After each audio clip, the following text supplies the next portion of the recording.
ऐसा हृदय में समझकर वह स्थान बतलाइए जहाँ मैं लक्ष्मण और सीता सहित जाऊं और वहां सुंदर पत्तों और घास की कुटी बनाकर हे दयालु कुछ समय निवास करूं।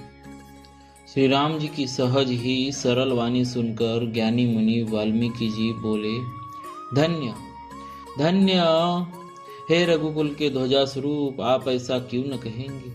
आप सदैव वेद की मर्यादा का पालन रक्षण करते हो। हे राम, आप वेद की मर्यादा के रक्षक जगदीश्वर है। हे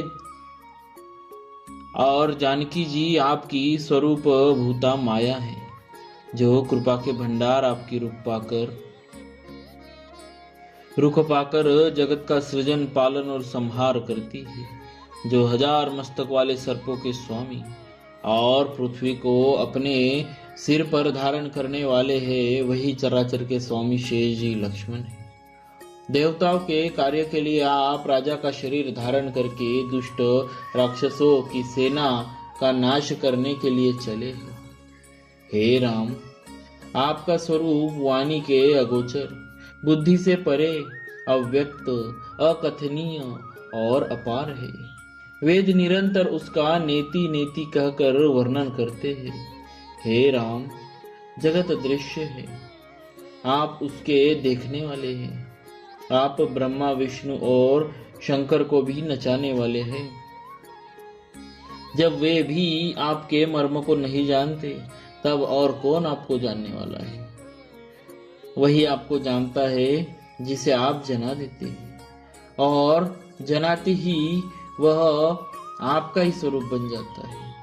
हे रघुनंदन, हे भक्तों के हृदय के शीतल करने वाले चंदन, आपकी ही कृपा से भक्त आपको जान पाते हैं। आपकी देह चिदानंदमय है। यह प्रकृतजन्य पंच महाभूतों की बनी हुई कर्म बंधन युक्त त्रिदेह विशिष्ट माइक नहीं है, और उत्पत्ति नाश रुद्धि क्षय आदि सब विकारों से रहित है। इस रहस्य को अधिकारी पुरुष ही जानते हैं। आपने देवता और संतों के कार्य के लिए दिव्य नर शरीर धारण किया है, और प्रकृति के तत्वों से निर्मित देह वाले साधारण प्राकृत राजाओं की तरह से कहते और करते हैं। हे राम, आपके चरित्र को देख और सुनकर मूर्ख लोग तो मोह को प्राप्त होते हैं, और ज्ञानी जन सुखी होते हैं। आप जो कुछ कहते करते हैं वह सब सत्य उचित ही है, क्योंकि जैसा स्वांग भरे वैसा ही नाचना भी तो चाहिए। इस समय आप मनुष्य रूप में हैं, अतः मनुष्योचित व्यवहार करना ठीक ही है। आपने मुझसे पूछा है कि मैं कहाँ रहूं, परंतु मैं यह पूछते सकुचाता हूँ कि जहाँ आप न हो वह स्थान बता दीजिए, तब मैं आपके रहने के लिए स्थान दिखाऊं।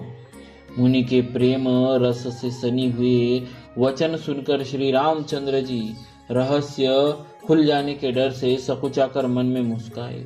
वाल्मीकि जी हंसकर फिर अमृत रस में डूबी हुई मीठी वाणी बोले, हे राम जी सुनिए, अब मैं वह स्थान बताता हूँ जहाँ आप सीता जी और लक्ष्मण जी समेत निवास करिए, जिनके कान समुद्र की भांति आपकी सुंदर कथा रूपी अनेकों सुंदर नदियों से निरंतर भरते रहते हैं, परंतु कभी पूरे तृप्त नहीं होते।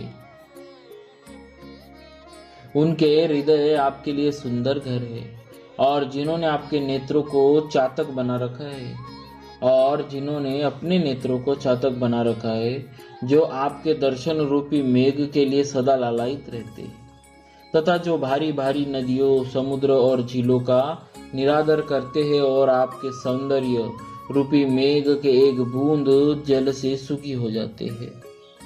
अर्थात आपके दिव्य सच्चिदानंदमय स्वरूप के किसी एक अंग की जरा सी भी झांकी के सामने स्थूल, सूक्ष्म और कारण तीनों जगत के अर्थात पृथ्वी, स्वर्ग और ब्रह्मलोक तक के सौंदर्य का तिरस्कार करते हैं। हे रघुनाथ जी, उन लोगों के हृदय रूपी सुखदायी भवनों में आप भाई लक्ष्मण जी और सीता जी सहित निवास कीजिए। आपके यश रूप निर्मल मानसरोवर में जिसकी जीभ हंसिनी बनी हुई है, आपके गुण समूह की मोतियों को चुगती रहती है। हे राम जी, आप उसके हृदय में बसिए, जिसकी नासिका प्रभु आपके पवित्र और सुगंधित पुष्पादि सुंदर प्रसाद को नित्य आदर के साथ ग्रहण करती है, सूंघती है, और जो आपको अर्पण करके भोजन करते हैं और आपके प्रसाद रूप ही वस्त्राभूषण धारण करते हैं, जिनके मस्तक देवता, गुरु और ब्राह्मणों को देखकर बड़ी नम्रता के साथ प्रेम सहित झुक जाते हैं, जिनके हाथ नित्य श्री राम जी आपके चरणों की पूजा करते हैं और जिनके हृदय में श्री रामचंद्र जी आपका ही भरोसा है, दूसरा नहीं,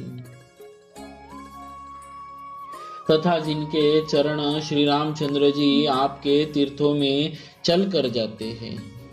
हे राम जी, आप उनके मन में निवास कीजिए, जो नित्य आपके राम नाम रूप मंत्र राज को जपते हैं और परिवार परिकर सहित आपकी पूजा करते हैं।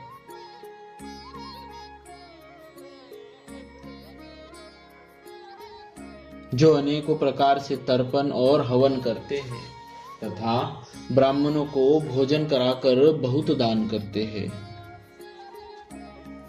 तथा जो गुरु को हृदय में आपसे भी अधिक बड़ा जानकर सर्वभाव से सम्मान करके उनकी सेवा करते हैं और ये सब कर्म करके सबका एकमात्र यही फल मांगते हैं कि श्री रामचंद्र जी के चरणों में हमारी प्रीति हो।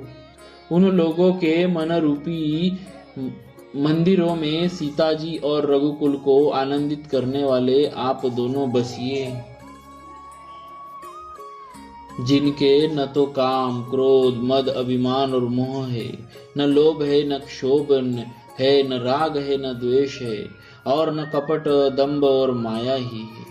हे रघुनाथ जी, हे रघुराज जी, आप उनके हृदय में निवास कीजिए, जो सबके प्रिय और सबका हित करने वाले हैं, जिन्हें दुख और सुख तथा प्रशंसा, बड़ाई और गाली निंदा समान है, जो विचार कर सत्य और प्रिय वचन बोलते हैं तथा जो जागते सोते आपकी ही शरण है, और आपको छोड़कर जिनके दूसरी कोई गति आश्रय नहीं है।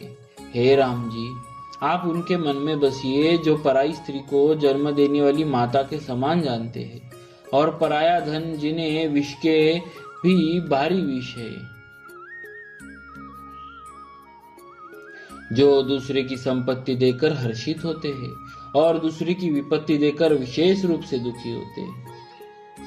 हे राम जी, जिन्हें आप प्राणों के समान प्यारे हैं, उनके मन आपके रहने योग्य शुभ भवन है।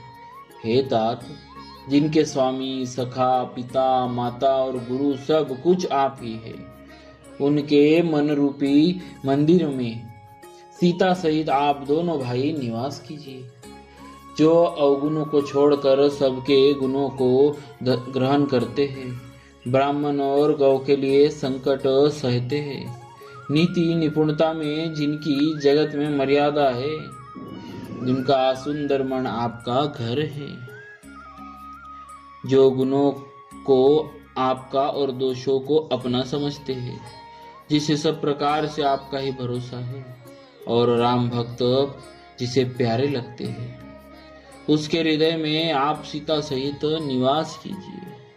बोलिए श्री सीताराम जी महाराज की जय। भक्तवत्सल भक्त